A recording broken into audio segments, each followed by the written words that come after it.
Fala, povo, voltando. Fiz um cortezinho aí porque deu um BO com os cachorros aqui, eu tava desconcentrado e tive que sair e voltar, mas já estamos aqui de novo. Ó, a Mary Wollstonecraft, aquela palestra que você quer participar, né? Quem é a palestrante hoje? É a Mary Wollstonecraft.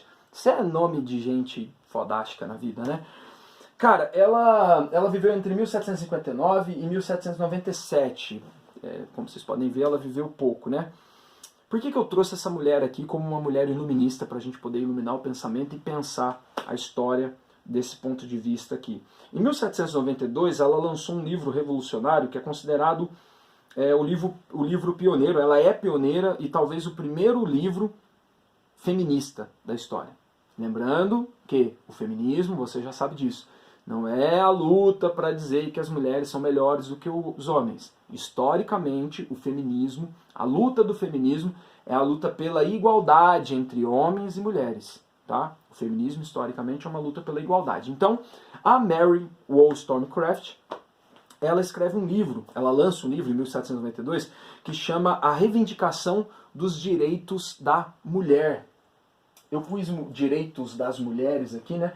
Mas na tradução da Boitempo, que saiu aqui no Brasil, ela fala, tá assim, ó, uma reivindicação do direito da mulher, né? Dos direitos, perdão, da mulher. Então tem uma diferencinha aí de tradução, mas não dá nada não. O livro é esse aí.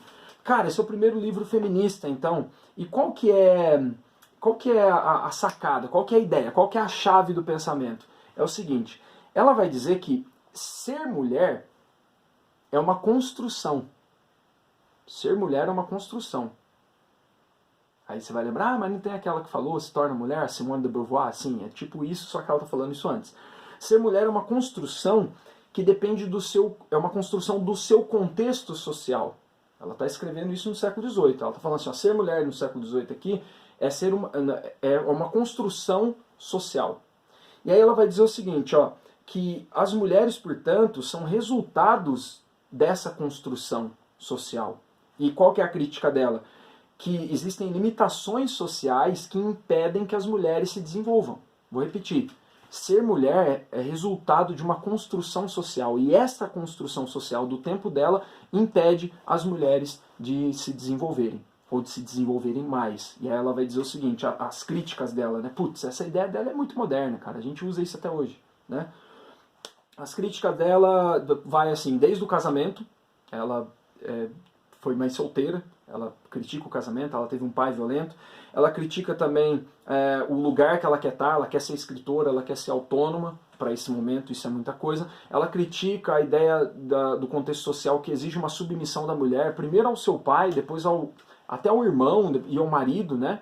Vocês meninas sabem do que eu estou falando, às vezes esses privilégios, essas relações assim, de forma sutil às vezes ou não, a gente sente isso até dentro de casa, né?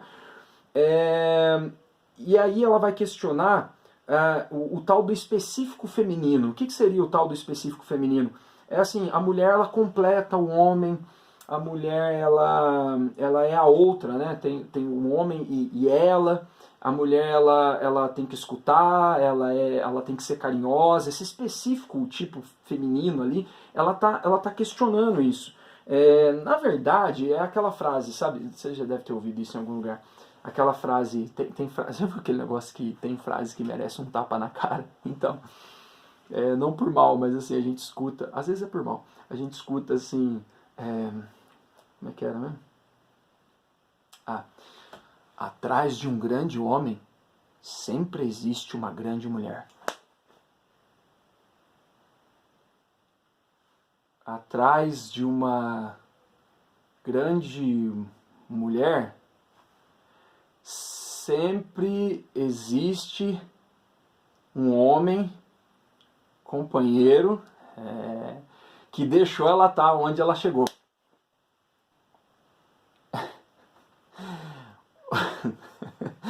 Homens e mulheres nascem livres e têm o direito igual de desenvolver suas potencialidades com liberdade. Viu? Obrigado, escapei dessa, né? Muito obrigado a todos. E todas. Valeu.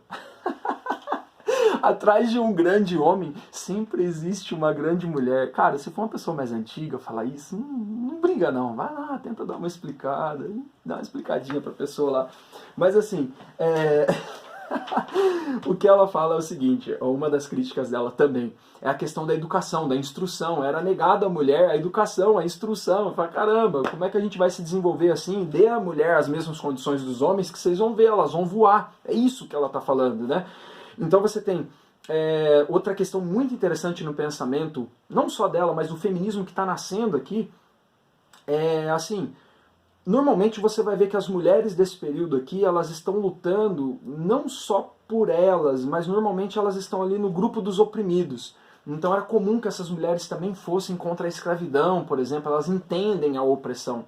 Elas são resultados, né, desse mundo opressor masculino, desse mundo de dominação masculina. Então normalmente elas são militantes de outras causas também, como por exemplo a escravidão. E o mais interessante da história da Mary é que ela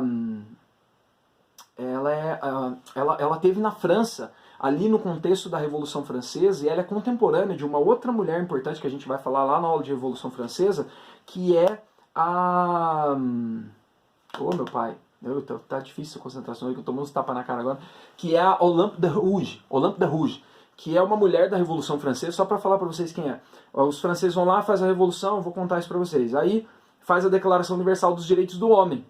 Aí a Olympe de Rouge fala, não, mas aí tem que ter a Declaração Universal do Direito das Mulheres, dos Direitos das Mulheres. E ela redige um texto também, trocando, não trocando, mas assim, colocando os mesmos direitos para as mulheres. E ela vai ser guilhotinada em 1794, olha que doideira.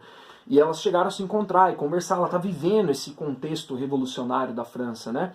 Então, tanto é que ela volta para a Inglaterra, Mary, e escreve o livro dela em 1792, né, que é o ano da publicação. Ou seja, essas mulheres, né, esse primeiro pensamento feminista, ele está debaixo de um guarda-chuva iluminista. Então, por exemplo, aqui, ó, tem uma indicação para vocês, ó, o livro do feminismo, de uma coleçãozinha que tem o livro da política, o livro da ciência, o livro da religião, tem o livro do feminismo, com um resumo das principais ideias, dos principais pensadores e pensadoras, né? Então você tem aqui, ó, a liberdade está em suas mãos. Olha o subtítulo aqui, ó, feminismo iluminista. Por isso que eu fiz questão de colocar as mulheres aqui, porque debaixo do guarda-chuva do iluminismo, e aí logo de cara aqui, ó, já vem a Olympe de Rouge, ó, tá aqui a Olympe de Rouge, a gente vai falar dela na Revolução Francesa, e logo na sequência aqui, ó, já tá a Mary Wollstonecraft. Aqui, ó. A Mary Wollstonecraft, né? E o guarda-chuva iluminista, ou seja, você está um momento ali de revolução, de pensamento liberal, de racionalidade, e o pensamento feminista entra nisso também, porque a argumentação é boa, fala, vamos pensar o mundo de forma racional? Vamos. Por que as mulheres estão nessa condição, então? E a gente exige que o direito seja nosso também para a gente sair dessa condição. Esse é um pensamento que vai caminhando devagar, mas chega até os dias de hoje, cara. Esse pensamento é poderoso, né? Pensamento racional. Agora, vamos lá, para a gente finalizar isso aqui. Não pensem vocês assim, a reação a isso aqui é muito violenta na época. Não era fácil. Essa mulher aqui não era chamada para ser homenageada e tal, ela era escorraçada pela sociedade. Um contexto ali muito masculino e machista, né? Uma sociedade dominada, né, pelos homens e pelo pensamento masculino, pretendendo uma revolução, mas aí o feminismo está entrando junto nisso, né? A ideia é que, assim, eu quero que vocês entendam, para finalizar esse raciocínio, é que há uma reação muito violenta contra o iluminismo nessa época, contra o pensamento liberal, contra a Revolução Francesa. A reação da sociedade europeia contra as conquistas da Revolução Francesa é muito violenta. A gente vai ver isso na história, se desdobrando, né? Mas essas pessoas do iluminismo, né, das revoluções, resistiram e conseguiram tocar o processo, a história, o barco. Hoje, se a gente for parar para pensar, nós também temos uma reação muito violenta de setores da sociedade com as conquistas sociais dos últimos das últimas décadas, do último século, e entre elas as conquistas feministas. Isso incomoda muita gente e gera reação violenta. O que a história nos conta, né? Se o Iluminismo e a Revolução Francesa, o pensamento liberal, teve uma reação, tiveram que lidar contra uma reação violenta, né? E persistiram, resistiram e continuaram, hoje também. Se a reação é violenta contra as conquistas sociais, contra as conquistas do feminismo, a ideia é reagir, persistir, resistir, continuar, né? Para que essas conquistas possam chegar no número cada vez maior de pessoas e em toda a sociedade. E a última coisa, cara, que só para vocês entenderem assim, de quem a gente está falando, e olha que ela viveu pouco tempo, tadinha, ela morreu num trabalho de parto, que aliás era uma outra tragédia para as mulheres da época, né? A Mary, ela morreu dando à luz, né? Imagina, ela morreu dando à luz a uma menina. Vocês sabem quem é a filha dela, né? A essa altura aí todo mundo já sabe quem é, né? Outra Mary. Mary Shelley. É a do Frankenstein, cara. Essa mulher é zica, cara. A família dela, doideira. Bom, então vamos lá. Tudo bem? Falamos aí das mulheres iluministas. Demos uma iluminada nessa questão aí também, porque eu acho que é preciso. Para acabar? Nossa. E vai tempo, né, galera? Não tem problema. Tamo de boa, tamo indo. A vida tá fluindo. Estado de Direito, vamos lá. Eu vou assim introduzir, porque eu quero que vocês prestem atenção nisso aqui para as próximas aulas, né? E até para algumas coisas que nós estamos falando hoje. A gente precisa passar por esse caminho aqui para chegar em outra coisa que se fala muito hoje, que é o tal do Estado Democrático de Direito, que é outra coisa, não é isso aqui. A gente tem que passar por aqui, tá? Faz parte. Então imagina o seguinte, ó. Após as revoluções que vão acontecer, eu falei lá no começo da aula para vocês que o iluminismo é a base do pensamento, né? A base intelectual das revoluções burguesas. Então agora eu apresentei o iluminismo, algumas revoluções burguesas vão acontecer, principalmente a francesa e a revolução lá nos Estados Unidos, no movimento de independência. Após essas revoluções burguesas baseadas nesse pensamento iluminista e no pensamento liberal, né? Você tem ali, assim, como que serão os governos a partir daí? Como que vai ser pensado o Estado a partir daí? Como que era o Estado antes das revoluções? Você tem um governo, nesse caso da Europa aqui, um governo absolutista, ou você pode pensar também num governo autoritário, enfim, que é governado segundo as vontades do seu governante, né? E segundo as vontades de um governante absolutista ou autoritário, o Estado funciona, né? Você tem uma arbitrariedade aí nessa governança e tal. Isso está sofrendo críticas aqui pelo pensamento iluminista, então é preciso inventar um outro tipo de Estado. Então, na medida que você tem o pensamento iluminista, liberal, sendo base das revoluções burguesas, as revoluções burguesas vão tomar o poder e fazer um outro tipo de Estado. Vai surgir agora o tal do Estado de Direito. E o que seria o Estado de Direito? Baseado nos princípios iluministas, você tem a igualdade entre as pessoas como um direito fundamental e outros direitos também, como o direito à vida, o direito à liberdade. Então você tem uma sociedade que é balizada, que é guiada por direitos que as pessoas têm, que os seus indivíduos têm, e esses direitos que as pessoas têm, eles são iguais para essas pessoas.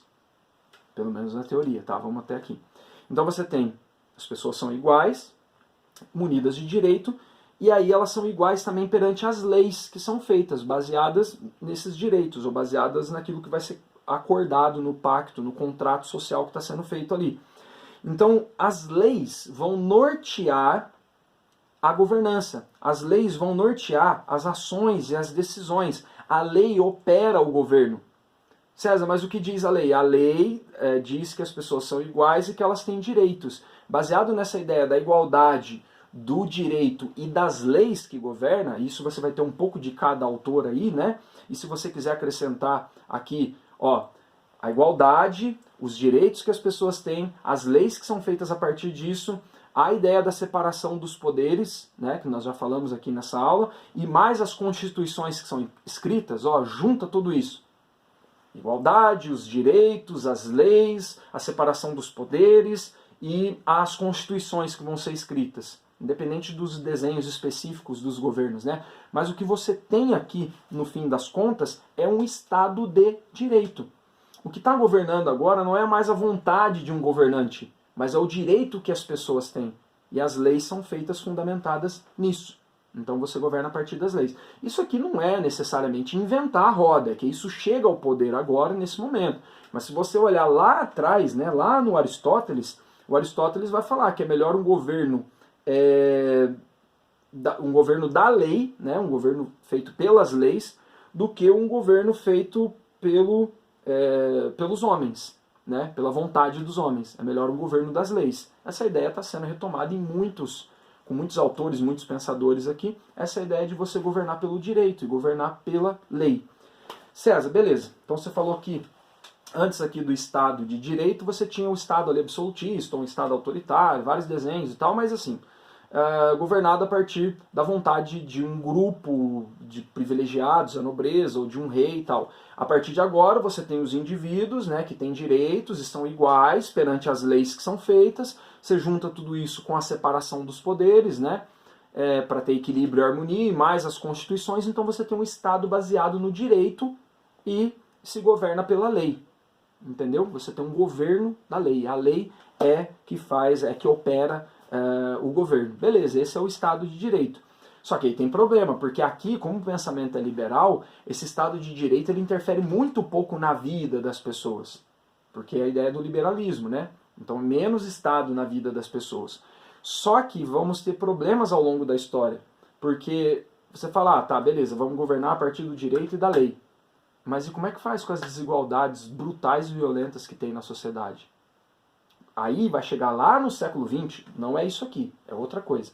Mas lá no século XX o Estado vai ter que ter uma participação maior na hora de garantir algumas coisas, inclusive materiais, para alguns grupos, para que o Estado seja também responsável pelo bem-estar das pessoas. Já ouviu falar do Estado do bem-estar social? Então, aí você tem a ideia do Estado democrático de direito. Aí você tem mais Estado ali para tentar acertar alguns pontos que são demandas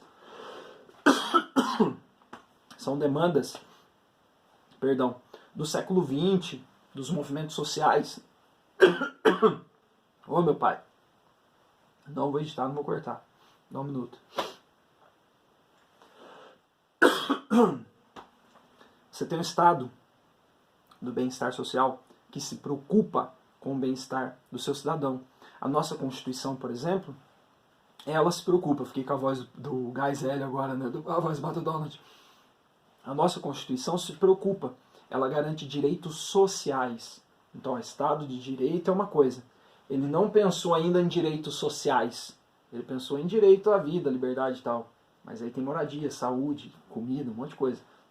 No século XX, quando você incorpora a ideia de direitos sociais, e isso é uma função do Estado, garantir esses direitos também, aí a gente vai falar do Estado democrático de direito. Mas cuidado, o democrático aqui não tem a ver com a democracia representativa, porque a democracia representativa já tem aqui no Iluminismo, nas repúblicas que vão ser fundadas aqui, né? Mas assim, o democrático ali significa que o Estado tem que cumprir uma função com o bem-estar social das pessoas, né? Mas isso aí é um outro assunto para um outro momento, mas eu acho importante colocar aqui agora, porque o que nós fizemos aqui foi construir a base desse pensamento e o Estado vai surgir agora. Eu estou perguntando para vocês, desde o começo do ano, de quem é o Estado, né? E aí agora a burguesia vai chegar ao Estado, vai controlar o Estado, e o Estado vai ser liberal. Então ele vira um Estado de direito, pelas leis. Mas aí agora vem o século XIX, né? Aí nós vamos ter uma treta aqui, porque, por exemplo, algumas visões, esse iluminismo, tudo isso que aconteceu agora, o Kant vai falar o seguinte, a humanidade saiu da minoridade. Que avanço, mano. Foi um passo importante. O Marx já vai falar, o Marx peidou na farofa, né? Ele vem falando, não, peraí, isso aí é legal, tudo, mas esse é o pensamento burguês. Tá faltando gente nessa história. E aí você tem todo o século XIX com lutas sociais, movimentos, trabalhadores, a galera da terra, e aí o Estado vai ter que ser recomposto de novo. Aí o Estado vai ter que ser repensado de novo. E isso tá até hoje, né, nesse rolê. Beleza, galera? Falamos então, nossa, foi longo esse rolê, né, mas considera aí que nós já temos uma aulinha de aprofundamento no meio desses 4 ou 5 vídeos. Até eu perdi a conta agora, tem tanto tapa na cara também que a gente toma, né?